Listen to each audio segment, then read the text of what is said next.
Você voltou? Hum? Então fica aí, porque hoje tá esclarecedor.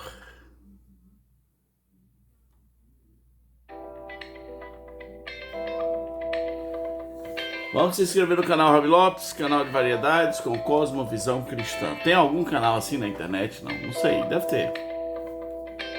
Deve ter, né? Se inscreva, dê um like, comenta e compartilha.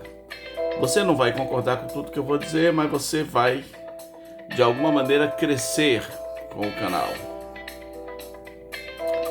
E vamos pro teminha. Vamos.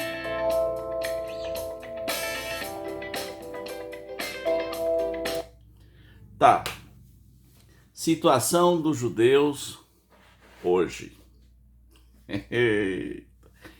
Você tem isso claro na sua mente? Qual é a real situação dos judeus hoje? Há muito tempo atrás, quando eu era bem mais jovem, eu pensava assim: se um dia eu for a Israel, quando chegar lá, eu vou subir numa pedra e eu vou ler tal e tal passagem e eu vou pregar o evangelho para aquele povo.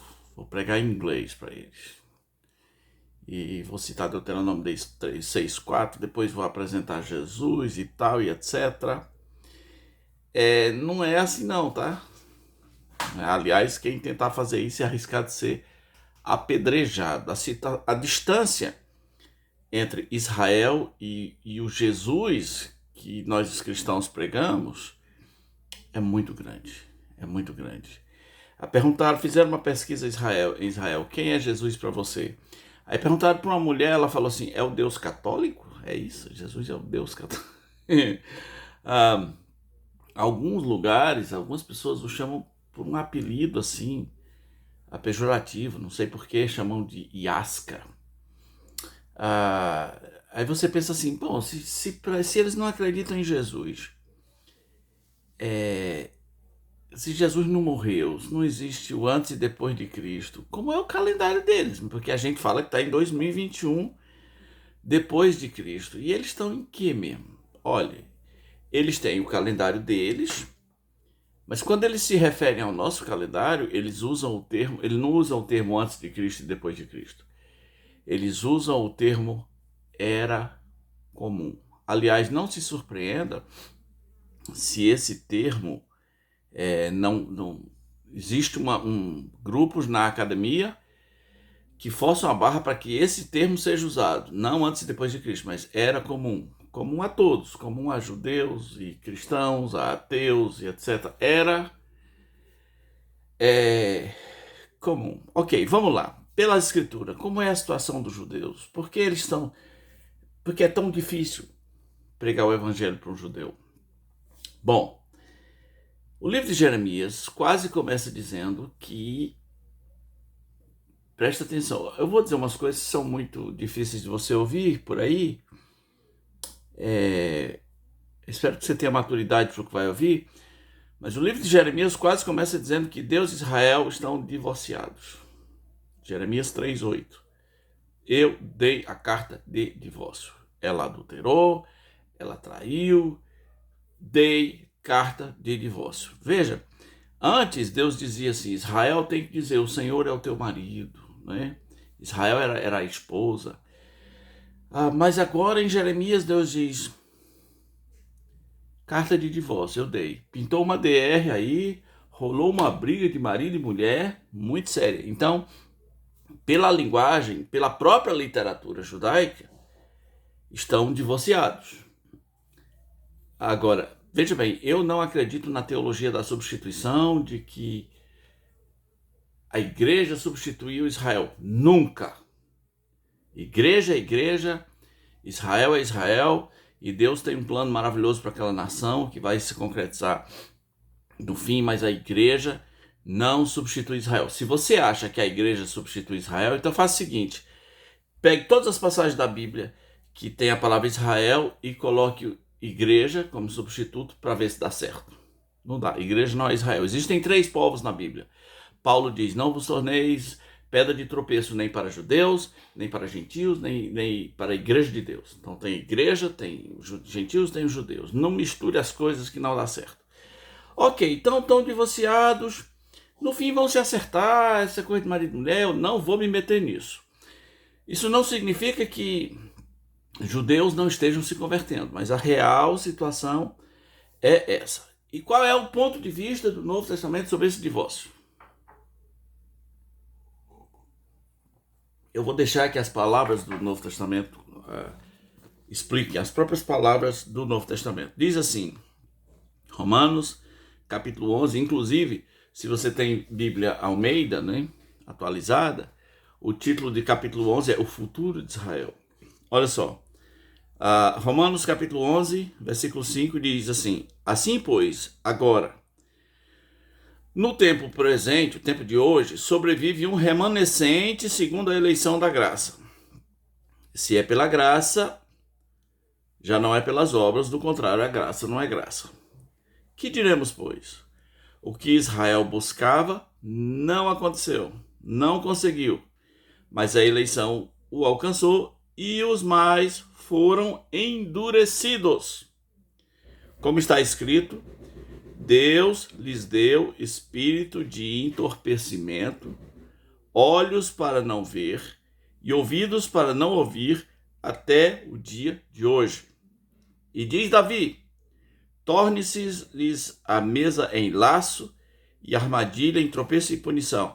Escureçam-lhes os olhos para que não vejam e fiquem para sempre encurvadas as suas costas. Então, o que está rolando é um endurecimento. Pergunto, pois, porventura tropeçaram para que caísse? De modo nenhum, mas pela sua transgressão veio a salvação aos gentios para pô-los em ciúme. Então rolou um endurecimento para Israel, essa é exatamente a palavra, endurecimento. E Deus, por causa do endurecimento de Israel, espalhou a salvação para os gentios, até o endurecimento deles é uma bênção, né? E esses gentios, ou se quiser, a igreja, vamos dizer assim, a multidão dos gentios salvos provoca ciúmes em Israel. Eu sempre digo na minha igreja, se eu fosse um judeu e eu olhasse para a igreja, eu teria ciúmes ou raiva. Porque eu perguntaria assim, quem esse povo pensa que é? Eles pensam que eles são quem? Nós somos filhos de Abraão, os patriarcas são nossos, Moisés é judeu, o livro é nosso, a escritura é nossa, a terra é nossa, os profetas são nossos. Até o livro deles, o Novo Testamento deles, foi escrito todo por judeus, de judeus para judeus. E esse povo pensa que sabe mais que a gente, assim, que história é essa? Né? E a Bíblia diz que a salvação dos gentios coloca Israel em ciúmes.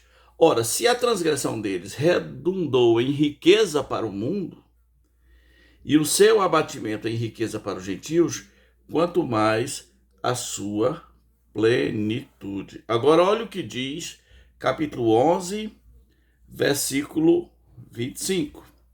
Porque não quero, irmãos, que ignoreis esse mistério, para que não sejais presumidos em vós mesmos, que veio o endurecimento,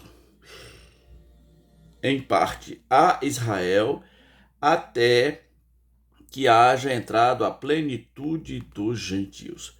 Veio o endurecimento. Quanto tempo o endurecimento vai durar? O endurecimento vai durar até o tempo dos gentios, ou a plenitude dos gentios. O tempo dos gentios é esse período em que Israel não tem a posse total da sua terra, não tem a liderança, esse período em que o mundo vai perseguir Israel, o mundo vai odiar Israel. Jesus Cristo disse que os gentios vão calcar os pés a Jerusalém. Vai ter ataque, vai ter banho de sangue, vai rolar muito choro. Mas no fim, quando terminar esse período, o endurecimento acaba. Provavelmente nesse período o anticristo vai estar reinando Israel vai se decepcionar com ele, vai abrir os olhos para o Messias. Os árabes também vão decepcionar com o seu Messias. Cidades egípcias louvarão ao Senhor junto com Israel. Cidades egípcias, a Bíblia diz o nome das cidades. E a gente anseia que esse dia chegue, que os judeus possam se render a Jesus Cristo. Isso não quer dizer que não há judeus se convertendo hoje. Há e muitos. E provavelmente como nunca, em nenhuma outra época, tantos judeus estão vendo a Jesus Cristo. Até rabinos conhecendo a Jesus Cristo, se rendendo a Ele. Então, nosso papel é orar pela paz de Jerusalém. Se pudermos pregar o evangelho a um judeu, se você souber como se prega para um judeu, ok, mas ora pela paz de Jerusalém e ora para que os olhos daquele povo sejam abertos, porque esse povo ele é tão abençoado que até quando eles erram, o mundo é abençoado, porque o endurecimento deles trouxe bênção para todos nós. E esse foi mais um vídeo do canal Rabi Lopes, hoje sobre a situação de Israel hoje. Bem difícil, mas Deus está operando.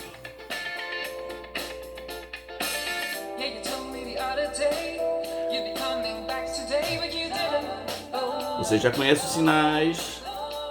Se inscreve, dá um like, comente, compartilha. É isso aí. Valeu, um abraço. Se inscreve. Tô falando grego? Poxa vida. Se inscreve logo. É nóis. Se inscreve aí.